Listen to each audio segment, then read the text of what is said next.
G20 concept. अब आप सोचिए क्या है, G20 की अध्यक्षता भारत को मिली है।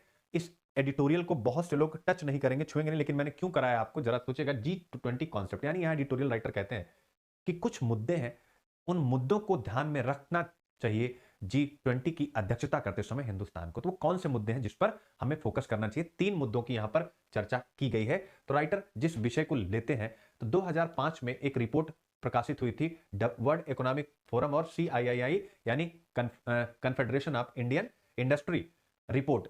तो वर्ल्ड इकोनॉमिक फोरम और CII रिपोर्ट, जिसका शीर्षक भारत और विश्व 2025 के परिदृश्य, यानी 2025 तक भारत और विश्व कैसा होगा। ठीक है। और उस समय हिंदुस्तान की इकोनॉमिक पॉलिसी के आधार पर 2025 का जो परिदृश्य बताया गया था कि 2025 तक भारत कैसा होगा, तो उसमें 3 बातें बताई गई थी। याद रखिएगा, कैसा होगा भारत, अच्छा है समझिएगा इसको, क्योंकि जैसे जब हम वो प्रश्न आता है ना, जैसे कौन सा प्रश्न आता है, वितरण न्याय के बिना आर्थिक प्रगति अवश्य हिंसा को जन्म देगी। क्या देगी? वितरण न्याय, सॉरी,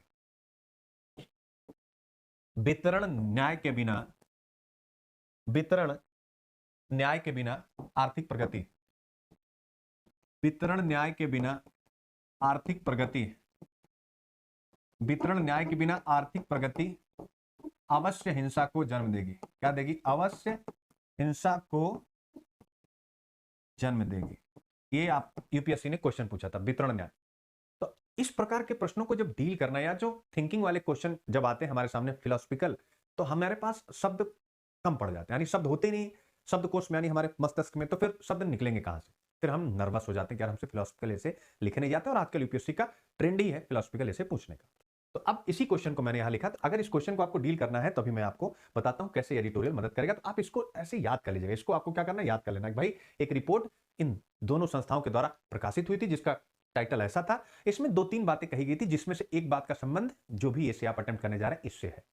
इससे आप IQ कर ले जाएंगे। ठीक है। अब आइए देखें, वितरण न्याय के बिना आर्थिक प्रगति अवश्य हिंसा को जन्म देगी। मेरे प्यारे बच्चों याद रखिएगा। तो उन्होंने कहा है कि 2025 तक जो भारत होगा, यानी इस रिपोर्ट में, कौन सी रिपोर्ट में, कंफ्यूज मत होइएगा, भारत और विश्व 2025 के परिदृश्य, इस रिपोर्ट में जो कहा गया है वो क्या कहा गया है, जरा यहां पर आप देख सकते हैं। ठीक है ना, क्या कहा गया है 2025 का परिदृश्य कैसे होगा? तो बॉलीवुड एक शब्द इस्तेमाल किया गया, यानी 2025 में बॉलीवुड, बॉलीवुड होता है बॉलीवुड। अब आपको बता देता हूं बॉलीवुड क्या होगा। बॉलीवुड जो शब्द यहां आया है, क्या है? बॉलीवुड शब्द पकड़ेगा, बॉलीवुड। तो मेरे प्यारे बच्चों, क्या कहा गया? बॉलीवुड का मतलब ग्लैमर और हिंसा का मिश्रण।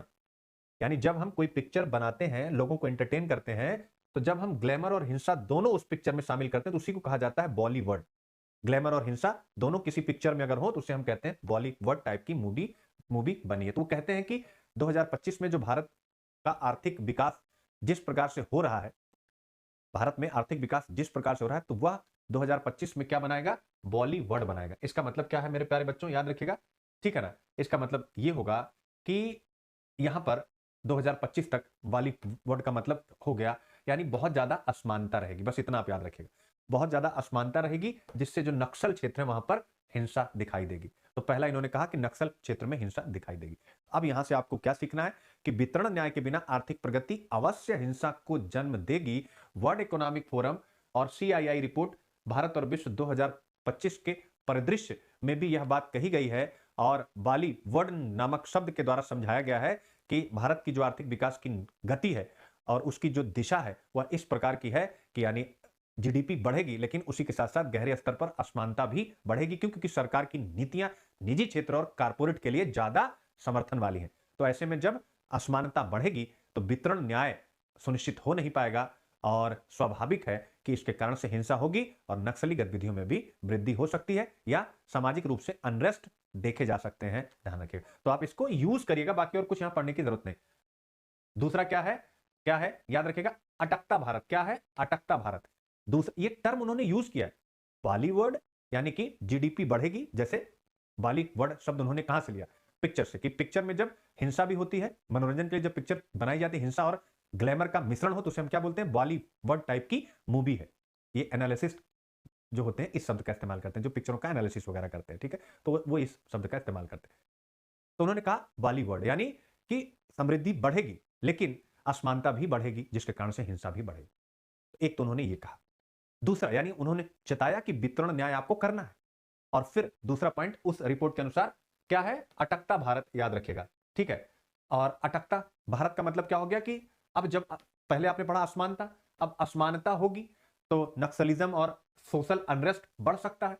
तो ऐसे में इस असमानता और असुरक्षा पर नियंत्रण करने के लिए क्या किया जाएगा, सरकार थोड़ी थोड़ी तानाशाही हो जाएगी। अब समझ सकते हैं कुछ न कुछ स्तर पर, बात सही भी है, सरकार थोड़ी तानाशाही हो जाएगी। दूसरी बात उन्होंने ये कहा, तीसरा कहा पहले इंडिया। और देखिए कितना सार्थक हो रहा है कि 2025 तक पहले इंडिया का कॉन्सेप्ट आएगा, याद रखिएगा, ठीक है ना। क्या है, पहले इंडिया, मेरे प्यारे बच्चों। और इसमें महत्वपूर्ण क्या हो जाएगा, लोग केंद्र में आ जाएंगे। यानी सरकार के मतलब सरकार तो अपनी भूमिका निभाएगी जैसे वो परंपरागत रूप से निभा रही, लेकिन नए नए लोग इस व्यवस्था में नेतृत्व के रूप में आएंगे, जैसे सेल्फ हेल्प ग्रुप, महिला स्वयं सहायता समूह, याद रखेगा, ठीक है, जिसका नेतृत्व स्थानीय नेताओं के द्वारा किया जाएगा। जल संरक्षण के लिए सहकारिता ऐसी संस्थाएं सामने आएंगी। खेती और डेयरी में भी हम जो है क्या देखेंगे, नए नए प्रकार के एकीकृत अप्रोच या दृष्टिकोण को देखेंगे। तो ये कह रहे हैं कि यानी लोग केंद्र में आ जाएंगे। और आप देख सकते हैं यानी आने वाले समय में हम लोगों ने कितने एडिटोरियल पढ़े जिसमें कहा गया कि लोगों को फोकस करने की आवश्यकता है, यानी सरकार के बजाय लोग केंद्रीय भूमिका में आने लगेंगे। ये बात यहां पर कही गई है, जितना भी है आप पढ़ लीजिएगा, ठीक है। बस बाकी और कुछ पढ़ने की आवश्यकता नहीं है। यहां पर यही कहा गया है कि दुनिया भर में बढ़ती असमानता और असुरक्षा आज के समय, अब हम आ जा रहे हैं, दुनिया भर में बढ़ती असमानता और असुरक्षा आप देख सकते हैं मुक्त बाजार और वैश्वीकरण के साथ साथ बढ़ रही है, जिसके परिणाम स्वरूप कई देशों में प्रतिक्रियावादी ताकतें उभर रही, जैसे ब्रिक्स कंट्रीज में, चीन और रूस में हम देख सकते हैं, भारत में भी इसके लक्षण दिखाई दे रहे हैं। तो यहां पर यह कहा गया है कि इसके दो सोल्यूशन है, यानी जीडीपी बढ़े और वितरण न्याय सुनिश्चित हो, इसके लिए दो प्रकार के फार्मूले हैं, दो प्रकार की नीतियां हैं। पहला जैसा अभी चल रहा है, क्या है, जीडीपी को आगे बढ़ाने के लिए सरकार क्या करे, बड़े व्यापारिक घरानों को इंपॉर्टेंस दे, या दूसरा रास्ता है वो क्या करे, यानी लोकल सिस्टम में बिलीव करे, यानी हम कह सकते हैं सहकारी व्यवस्था में सरकार भारत के लोकतंत्र को ढाले। तो एडिटोरियल राइटर ने कहा कि दूसरे वाले पार्ट को अपनाना चाहिए कि चाहे पर्यावरण की समस्या का समाधान हो, चाहे जीडीपी का विकास हो, हमें सहकारिता जैसी अवधारणाओं को आगे बढ़ाना चाहिए। और G20 की मेजबानी करते समय भारत को इस मॉडल पर ध्यान देना चाहिए। किस मॉडल पर, यानी स्थानीय लोगों पर जिम्मेदारी डालने का मॉडल ध्यान रखिएगा। अब ये टॉपिक था, मैंने छोड़ा नहीं, मैं चाहता छोड़ सकता था, लेकिन लिया इसलिए कि कुछ बातें भी अगर यहां से आपके काम में आ गई, जैसे एक निबंध वितरण